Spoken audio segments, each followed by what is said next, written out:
ولما استوثق النبي صلوات الله وسلامه عليه من رصانة زيد وأمانته ودقته وفهمه، ائتمنه على رسالة السماء إلى الأرض، فجعله كاتبا لوحي الله. فكان إذا نزل شيء من القرآن على قلبه بعث إليه يدعوه وقال: اكتب يا زيد، فيكتب.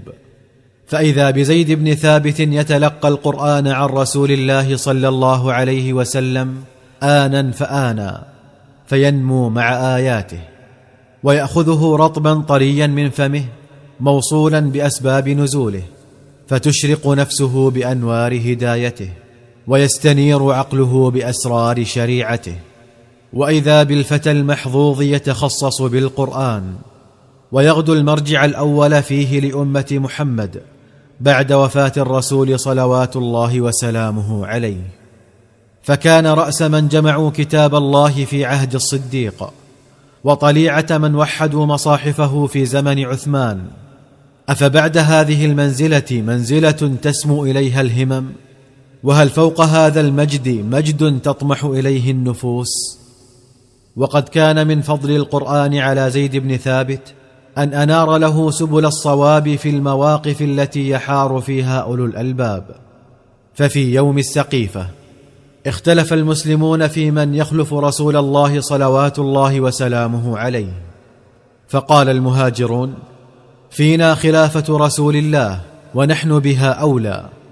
وقال بعض الأنصار: بل تكون الخلافة فينا ونحن بها أجدر.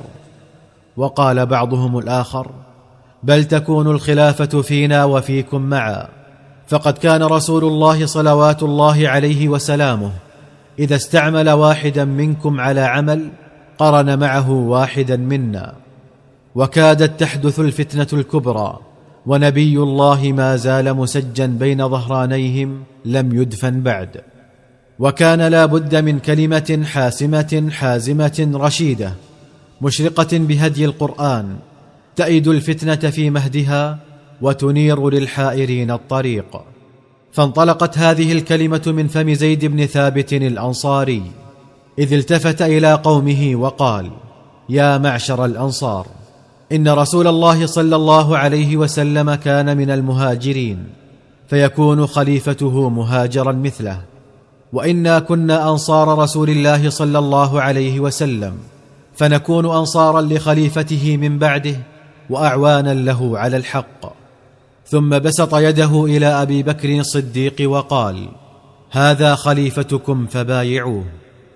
وقد غدا زيد بن ثابت بفضل القرآن وتفقهه فيه وطول ملازمته لرسول الله صلى الله عليه وسلم منارة للمسلمين، يستشيره خلفاؤهم في المعضلات، ويستفتيه عامتهم في المشكلات، ويرجعون إليه في المواريث خاصة، إذ لم يكن بين المسلمين إذ ذاك من هو أعلم منه بأحكامها وأحذق منه في قسمتها. فقد خطب عمر رضوان الله عليه في المسلمين يوم الجابية فقال: أيها الناس، من أراد أن يسأل عن القرآن فليأت زيد بن ثابت، ومن أراد أن يسأل عن الفقه فليأت معاذ بن جبل، ومن أراد أن يسأل عن المال فليأت إلي، فإن الله عز وجل جعلني عليه واليا وله قاسما. ولقد عرف طلاب العلم من الصحابة والتابعين لزيد بن ثابت قدره، فأجلوه وعظموه لما وقر في صدره من العلم.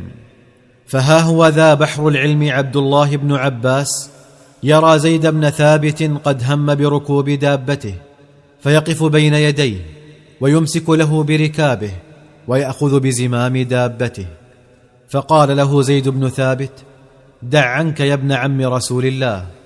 فقال ابن عباس: هكذا أمرنا أن نفعل بعلمائنا.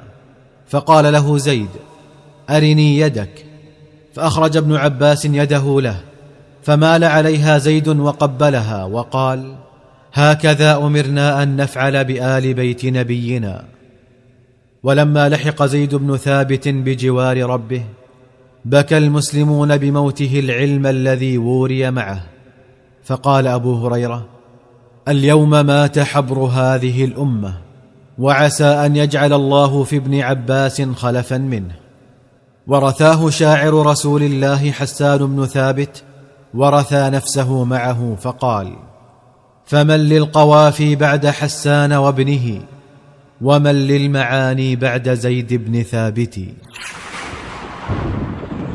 فمن للقوافي بعد حسان وابنه، ومن للمعاني بعد زيد بن ثابت.